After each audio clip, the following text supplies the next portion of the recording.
Oh man! Oh, this is going to be a good one. It's going to be a long one. There's a lot on the board. Holy shit. All right, so we're going to talk about how life is a mirror of your energy. And when I was writing this out, I was thinking about where to start with this entire concept because it kind of permeates everything in your entire life. So I want to maybe start off with your belief systems. And just so you can back yourself out, right? Everything we do on this channel, I want you guys to become the observer of your reality. Don't take anything I say personally. Don't get offended. We'll get into that later on in this video. But firstly, you see what you are. And I dealt with this a lot when I was younger. You know, I grew up in a household where it was a lot of Fox News. There was a lot of fear programming, especially around race and race relations.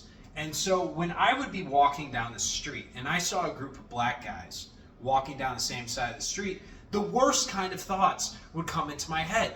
And I was perceiving that, oh my God, I'm going to get mugged. They want to rob me. These black people, they're out of control. And so like it would just keep coming to me and it would dictate my actions. And I would be living from a lower state all the time.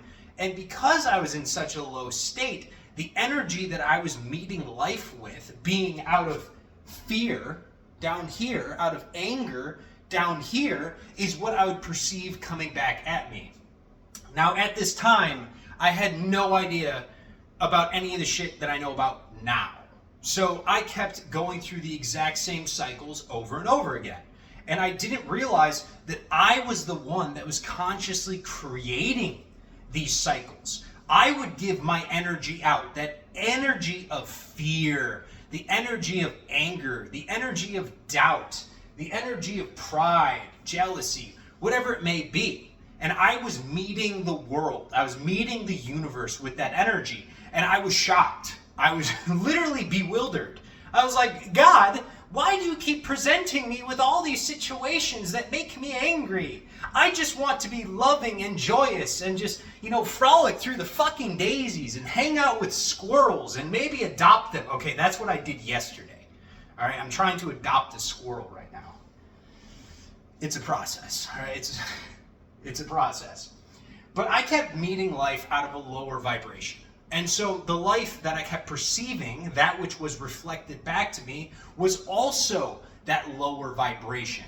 And that's very important for where I want to go with this video. And the truth that I want to express to you is that the mirror reflection of life, what you perceive in life, is not going to be anything other than what you are on the inside. And it doesn't matter how many affirmation videos you listen to, or how many times you say, I am the best in the mirror, if your heart is not also in the same place. We have to be able to turn off the mind, turn off the ego, and observe for ourselves what our beliefs are really telling us about ourselves, how our reactions to what happens outside of ourselves is telling us about ourselves. And that's where the true work begins. That's shadow work. When you start to realize that this external projection outside of you is trying to teach you something.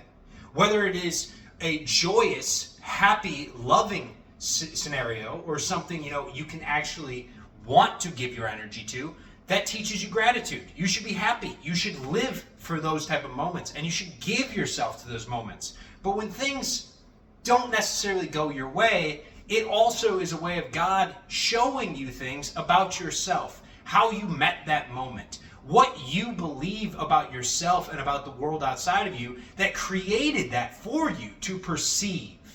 So that's where I want to firstly begin, is this understanding that who you are deep down on the inside, energetically, is what's going to attract things to you on the outside. If you are constantly in a state of fear, you are going to perceive things in which you will feel that emotion.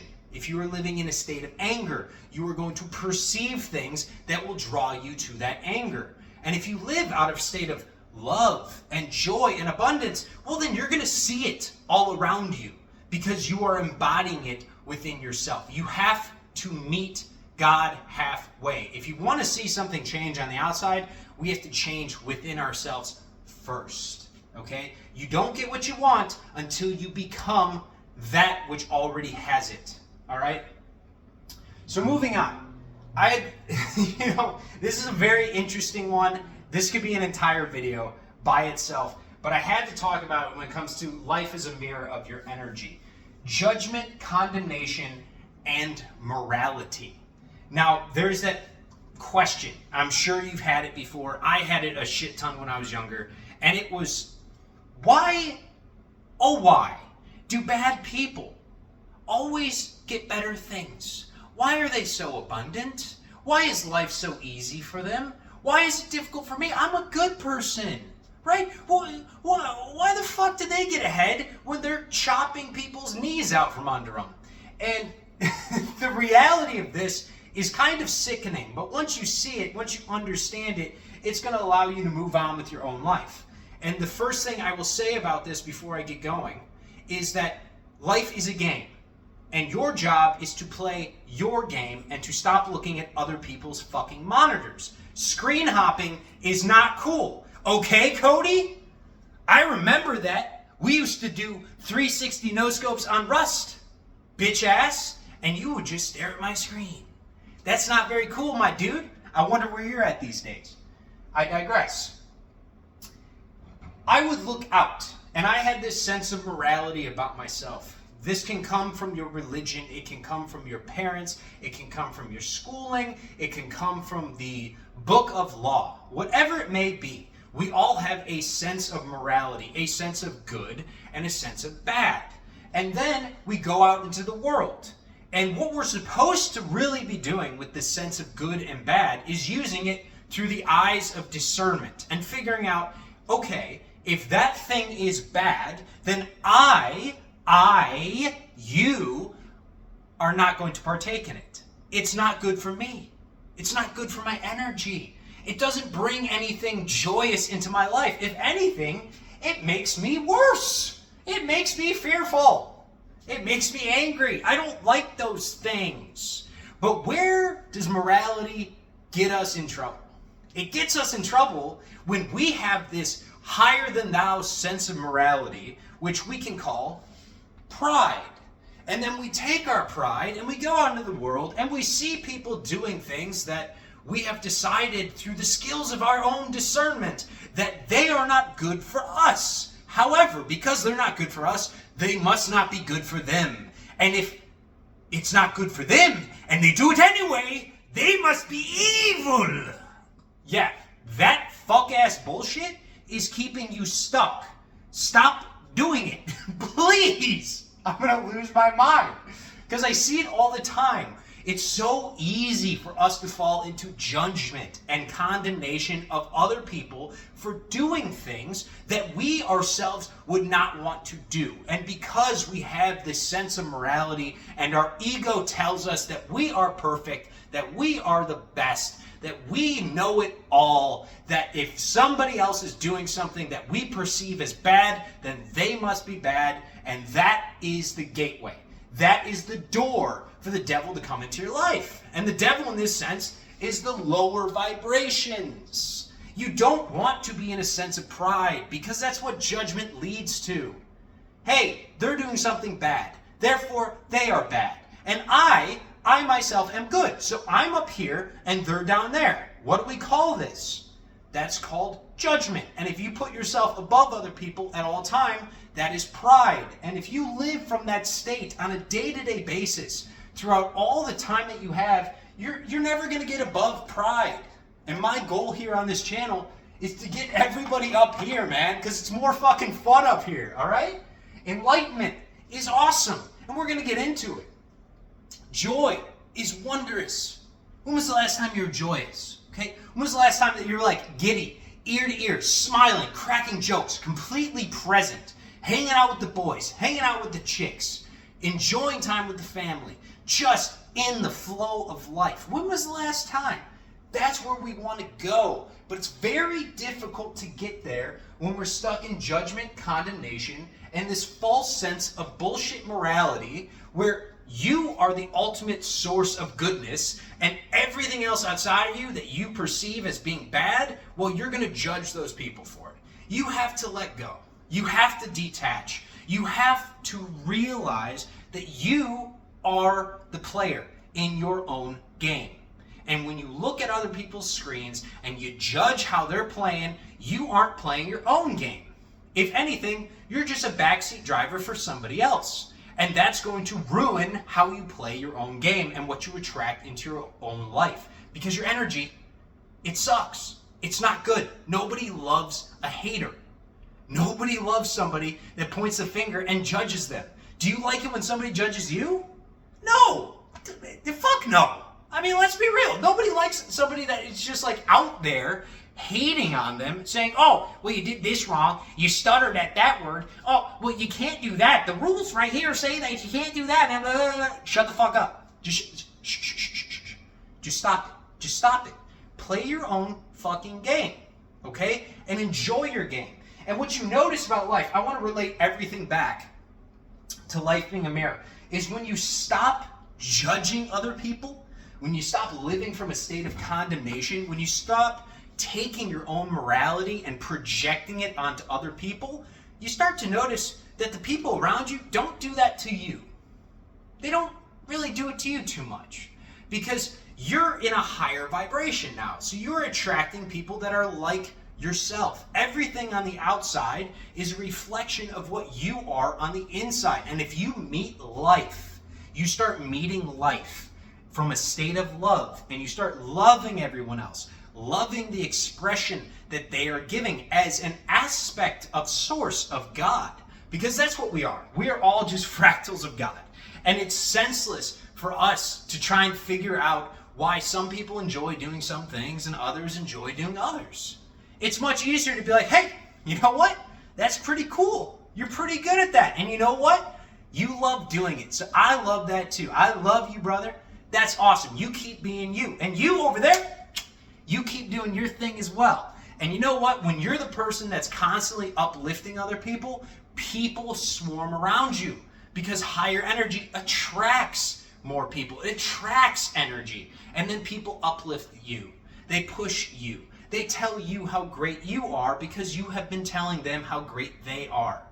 All boats rise. All right?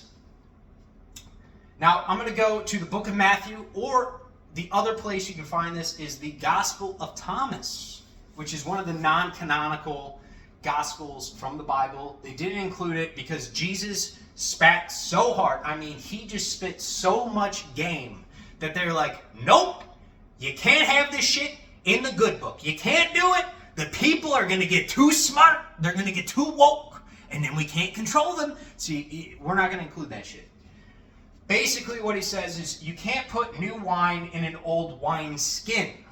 Now, what he's talking about here is the wine skin is the rigid structure. This is the belief system that you may have been living from, that I may have lived from when I was younger. And if I were to take who I am now, all the thoughts, all the emotions, the energy that I embody with all the love and joy for life that I have, and I were to try and fit that into the old version of me, the old identity, I would fucking explode. I would be so pissed off because I'm like, that's bullshit, that's wrong, no, and it just wouldn't work. So what he's talking about is you can't take this new identity, these new belief systems, this new expansion, right? Because that's really what it is. It's an expansion of the soul. It's an expansion of awareness and consciousness to have more empathy, to have more compassion, to be able to put yourself into other people's shoes, and therefore it raises your vibration. Because if you can put yourself in somebody else's shoes and you realize like, hey, I myself don't like being judged, then maybe I shouldn't judge somebody else because they probably don't like that and it doesn't make them feel so good, so I'm not going to do that anymore. That shit, that was gay to me back in the day. I was not going to do that. I was judging everybody left, right, and center because I was a god and I knew better. I knew better. I didn't know any better. All right? So you have to replace this old wineskin before you get the new wine. And then on top of this, I want to make the next leap, which is this old wineskin. If this is your identity, this is you that is looking into the mirror. So what this can teach us is that the new wine, the new experiences, the new events, the new emotions, those higher emotions of love and bliss and joy, abundance, you can't have those come into your life until you have changed out this old wineskin, because that old wineskin is not built to perceive those higher blessings. It is not wired that way. You're not going to be able to perceive abundance around you if you're living in lack. You're not going to be able to perceive all the love that you have surrounding you if you're living in anger. You're not going to be more understanding and willing if you are living from a state of jealousy and condemnation. So you have to be able to change the old identity, the old wineskin, and throw it out for something new. And once you have something new, something amazing happens. The universe, the events, the synchronicities outside of you that you perceive start pouring in the new wine for you to experience. Okay? But you have to change first. You have to meet God halfway. You don't get the new stuff until you change yourself to be the one that can receive it. You have to put yourself into alignment, into resonance with the vibration of those higher emotions before you can actually receive them and perceive them. Now, next part I want to get into: reaction, response, and lessons/transmutation. I ain't gonna hold you guys. This part was a bitch for me to really accept in my life. I want to start off by saying that everything is energy, and the way I view life now is that everything is neutral. It's all just neutral, okay? And so therefore, from a point of neutrality, you can decide the meaning that you want to assign to things. And because now you are sovereign, you have the control over the meaning that you assign to things, you can start to actually respond to events in your life. Whereas what keeps people stuck, and this is what kept me stuck in the same cycles over and over again, is if I was a very angry person, and I was an angry elf. Check out these fucking ears, man. I'm an elf. I would react all the time. I would be angry at the world. And so I was always looking for something to be angry at. Whether I want to admit that at the time or not, it doesn't matter, because it was what was in my heart. And therefore, it's what's in my aura. And that aura is what attracts things for you to be able to perceive. It is the filter for your reality, and it controls what you were going to be shown. So the energy I was emitting to the world outside of me was that of anger.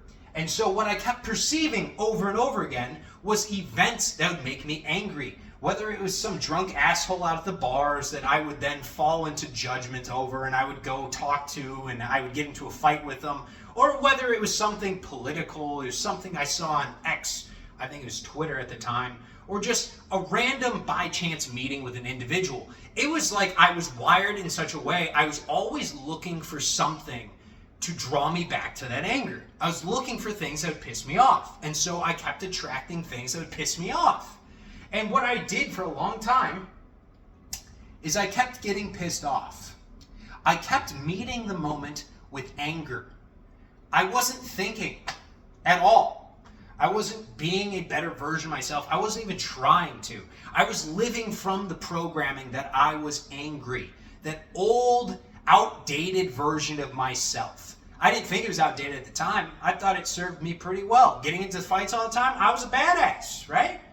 But I also broke my nose along the way and got into way too many fights. I blew up a couple relationships. I lost a lot of friends.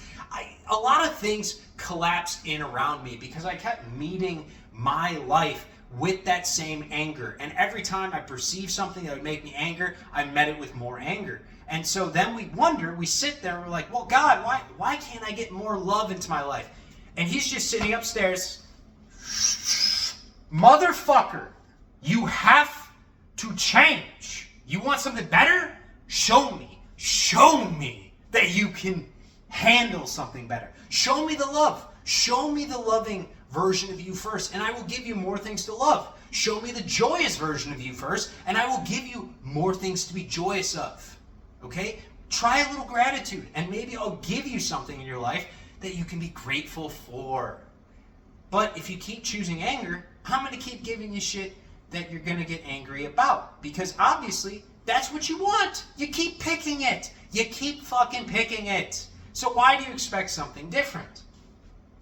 And so that's where response comes in. It's the ability to observe. It's the ability to back yourself out of the moment. And you kind of, in like a stoic sense here, you don't let the world outside of you rattle you. Like I was saying, you are the one that gets to assign meaning to things. And it's going to lead us into what I wrote next, which is lessons and transmutation. These are both basically synonymous for the point I'm trying to make. If something happens on the exterior that you don't like, it's going to make you feel some type of emotion inside of you, you could react and get angry at that, or you could stop a moment and you can look for the silver linings. You can try and figure out the lesson that it is trying to teach you.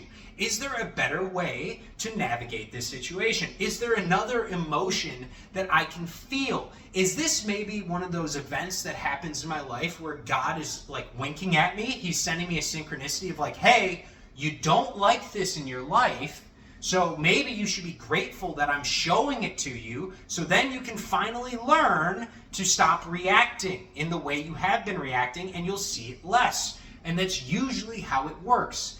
Good things are great. When good things happen, you should be blissful, you should be happy, you should meet the moment, and you should be grateful for it. But when bad things happen in your life, you should also learn how to love them. You should learn how to be grateful for them, and you should learn how to learn from them. You need to be able to transmute, which transmutation is just the art of taking a lower vibration, in this instance, anger, and realizing, I don't like how this is making me feel. You're applying more conscious thought energy to it because you're actually analyzing the emotion for once instead of just reacting with it.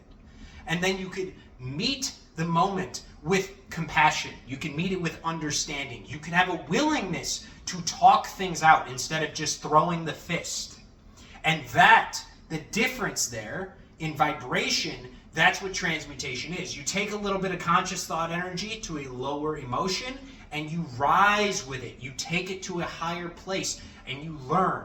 And as you do this, as you go through your life, consistently responding to the mirror in a higher vibrational way, over time, you'll start to notice that your belief system is rewiring. The old wineskin that has been you is getting thrown out. It's getting replaced. And as it gets replaced, you start to get filled with the new wine of life. And so it's a beautiful process, but it's a pain in the ass because in the moment, if you've been in a very negative, dark place, which I've been, I totally get it. It's very easy to just give in to the old ways. Super fucking easy to give in. This requires work, but it's worth doing. It is the work that will make your life substantially better. Now, time to get some water. All right, next we're going to move on to the flow state and the river of life. Let's see. Oh, I'm making good time, baby.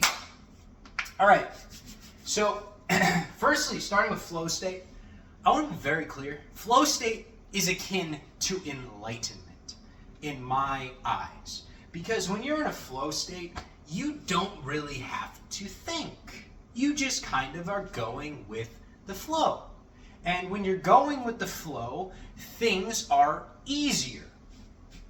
Now, before I make any more on that, I just want to say enlightenment. What it actually breaks down to is the end of the word.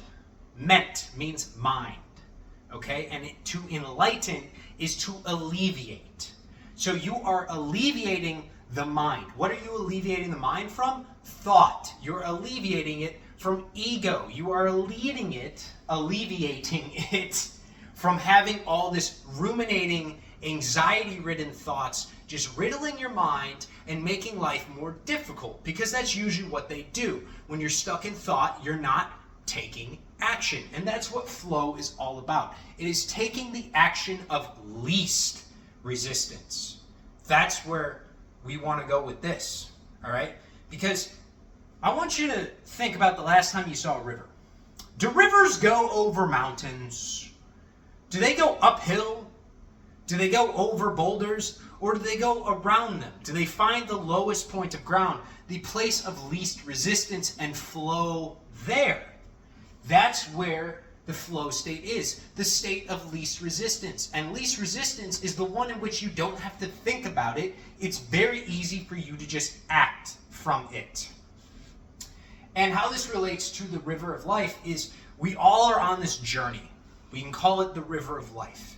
And because of our conscious mind, because of our belief systems, because of all these rules and regulations and bullshit that we tell ourselves, usually we embank ourselves. We run into rocks because we try and take control of the boat when we don't have to. We can just let it kind of do its thing and be stoic in our mindset, where we're not going to react to the world outside of ourselves. We're just going to be grateful for the journey in the present moment that we are there. We're here to experience it. We're here as passengers. We don't need to be at the helm of the ship all the time. Now, of course, you can have a loose intention of where you want your ship to go in life, but then once you have this solidified intention, let it bleed into your identity. And once it's in the identity, it will control some of the beliefs. As long as these beliefs are positive, they are uplifting, they are empowering to the self, you're going to start to notice that this intuitive guidance just starts coming to you.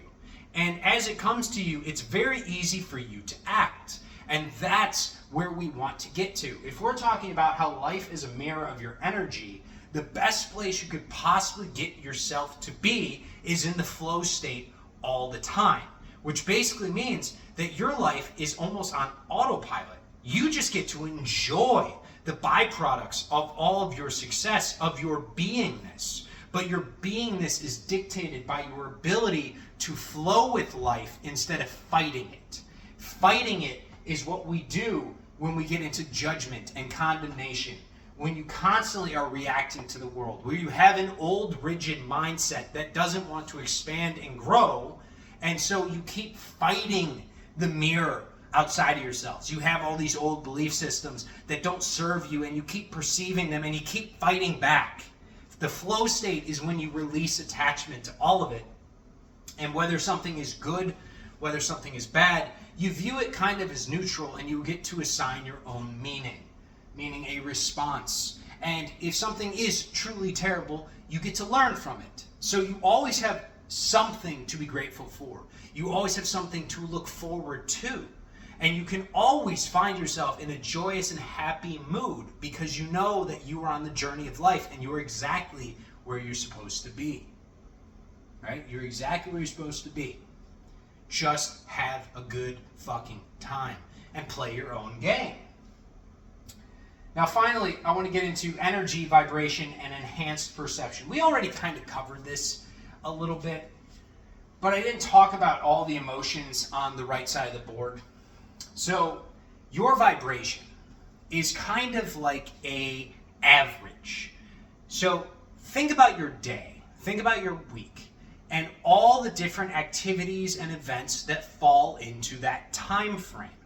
Now, how you meet life is indicative by the energy that you meet it with. So you can meet it from a state of joy. You could meet it from a state of love or bliss or abundance, or you could spend most of your time meeting it from the lower states, which we sort of talked about, like shame, fear, apathy, doubt, envy, greed, anger, jealousy, pride. There's a bunch of these. Go look them up, and it will start to tell you a lot more. Now, why this is important is because life is a mirror of your energy. So every single individual event that you go through on a day-to-day basis is an opportunity. Okay? I'm going to say that again. Everything is an opportunity. It's good. All right? Because you get to pick the energy that you meet it with. And the higher quality of energy that you meet all of these different events with on a day-to-day basis over time is going to dictate your vibration.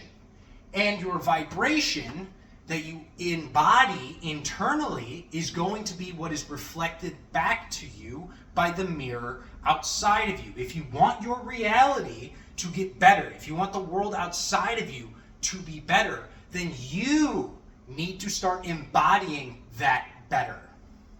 And one of the first places we can start is up here, where we first covered. Stop trying to find problems in the world. Play your own game. Enjoy yourself on your own journey.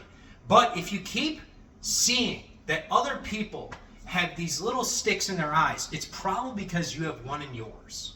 Okay? So stop worrying about other people so much and just play your game. Just enjoy yourself and check your vibe.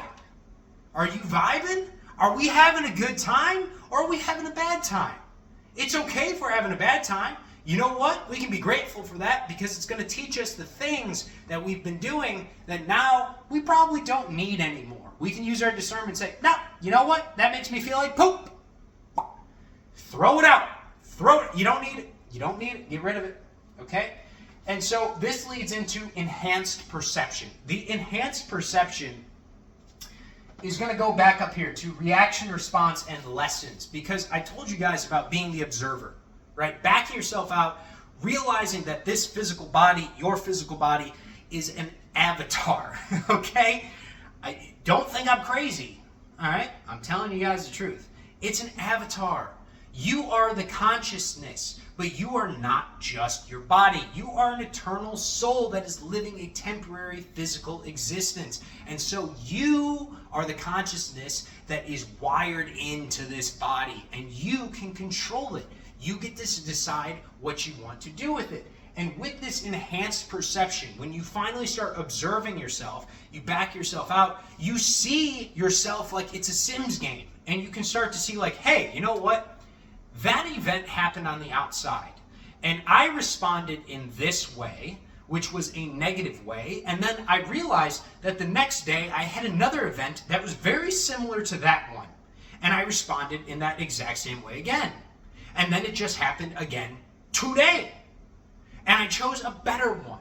So I wonder, tomorrow, am I going to get maybe that event to not pop up, or is it going to be a little bit different? Am I going to have to deal with the same thing again? And you're probably not going to. Once you start learning the lessons and once you start integrating your lessons through this enhanced perception of being the observer of your life, then it's like you pass the test. And as you pass the test, your life gets better and better, and you start to increase, you start to expand. This doesn't mean that bad things don't happen anymore. It just means that you have a higher capacity to meet more challenging difficulties in your life in a better fashion. Because the version of you that has it all, the version of you that essentially is like a conqueror, you won the game, is going to be stronger than the version of you that you are right now. And the difference between the two is how many obstacles you've sort of been through, how many lessons you've learned, how much you've been able to grow, and how much you've been able to expand. It gets a hell of a lot easier to approach life and have a better life when you are able to back yourself out from yourself and observe it neutrally and realize like, hey, I keep getting the same fucking things over and over again. Why do I keep getting them? Oh, I keep responding in this exact same way. Not respond, reacting in the exact same way. Maybe I should stop. Maybe I should think. Maybe I should look at my beliefs. Maybe I should rewire some things so I can start perceiving life from a different lens. Okay? That's how life is a mirror. You guys, you don't have to take life too seriously. All I want for you is to have fun. I want you to play your own game. I want you to figure out for yourself, for your soul's alignment, what makes you the happiest? What makes you the most present? What brings you the most joy? And stop caring. Stop giving a shit what the rules are in the world. what other people might say. Fuck them, dude. If people are going to judge you, throw them out. You don't need them. What you need to do is figure out what your path is that will make you the happiest, that will make you the most present, so you can live your life from a state of flow. And when you're in that state of flow, everything gets better. The things you attract to your life are better. The opportunities, the people, the relationships, all of it increases because you are embodying the best version of you. Play your own game. Fall in love with who you are and stop worrying about other people. Treat other people as you would like to be treated, and life gets so much easier. It gets so much easier. All right? I love you guys. I'll catch you next time.